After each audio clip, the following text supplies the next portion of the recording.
बरेली के थाना फतेहगंज पश्चिमी क्षेत्र के सफरी गांव में बुधवार की रात दो सगी बहनों का शव फंदे पर लटका मिलने से हड़कंप मच गया। दोनों बहनों के गले पर निशान पाए गए हैं, साथ ही पास में जहर की शीशी भी पाई गई है। पिता द्वारा दी गई तहरीर के आधार पर पुलिस ने पड़ोस में रहने वाले देवर भाभी के खिलाफ आत्महत्या करने को उकसाने की रिपोर्ट दर्ज की है। फिलहाल पुलिस को मामला प्रेम प्रसंग का लग रहा है।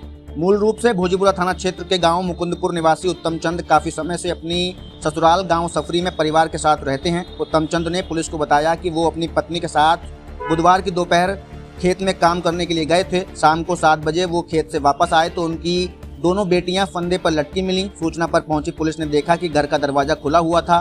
बड़ी बेटी 18 वर्षीय कल्पना का शव जमीन पर पड़ा हुआ था और छोटी बेटी 17 वर्षीय तुलसी का शव छत पर कुंडे के सहारे लटका हुआ था। घर में ही जहर की शीशी भी पाई गई है। मामले की सूचना पर देर रात पुलिस टीम संग आला अधिकारी भी मौके पर पहुंच गए। फॉरेंसिक टीम ने मौके पर जांच पड़ताल की, जिसके बाद दोनों शवों को पोस्टमार्टम के लिए भेज दिया गया। मृतक बहनों के पिता द्वारा दी गई तहरीर के आधार पर पुलिस ने पड़ोस में रहने वाली एक महिला चांदनी और उसके देवर आकाश के खिलाफ आत्महत्या के लिए उकसाने का मामला दर्ज किया गया है। पुलिस जांच में सामने आया कि तुलसी की मां आरोपी आकाश के बाबा दयाराम की बहन है। आकाश का तुलसी के साथ प्रेम प्रसंग चल रहा था। आकाश दिल्ली में काम करता था। उसने तुलसी को एक मोबाइल फोन दिया था, जिसे उसके परिजनों ने पकड़ लिया था। उसके बाद परिजनों ने तुलसी की जमकर फटकार लगाई थी। ये बात आकाश को पता चली तो आकाश हाल ही में दिल्ली से वापस आया और तुलसी को एक नया फोन दिया, जिसमें अभी सिम भी नहीं लग पाए थे। दोनों के प्रेम प्रसंग में आकाश की भाभी भी मदद करती थी। इसका परिजनों ने कई बार विरोध भी किया था। पुलिस जांच में पता चला है कि कल्पना अपनी छोटी बहन और उसके प्रेमी आकाश की मदद करती थी। वो दोनों के बारे में परिजनों को भी बताती थी। परिजनों ने कल्पना को भी कई बार फटकार लगाई थी। फिलहाल पुलिस का कहना है कि पोस्टमार्टम रिपोर्ट आने के बाद उसी के आधार पर आगे की कार्यवाही की जाएगी। क्या नाम है आपका?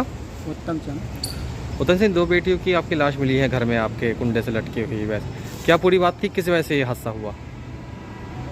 ये पता नहीं है। और पहले की रंजिश थी उनसे, आकाश से और थोड़े चांदनी से थी। लड़ाई के विकास के पीछे होती रहती थी और आकाश को कई बार मना भी किया बोलने वाले को। किस बात को लेकर रंजिश चल रही थी? पानी का विकास की वजह से थी और वैसे। कितने बजे की घटना है? ये 5:45 बजे की, 5:30 की है। तो जिस समय हादसा हुआ कोई घर पर था और लोग? कोई नहीं था घर पे। कैसी अवस्थाएं मिली आपकी बेटियां? एक लटकी हुई थी, एक जमीन पड़ी हुई थी। तो सायंकाल 7 बजे एसओ फतेहगंज पश्चिमी तथा यूपी डायल 112 को द्वारा दूरभाष सूचना प्राप्त हुई कि ग्राम सफरी में दो सगी बहनों ने अपने ही मकान के एक कमरे में फांसी से लटककर आत्महत्या कर ली है। इस सूचना पर तत्काल स्थानीय पुलिस तथा उच्च अधिकारियों द्वारा मौका मुआयना किया गया है।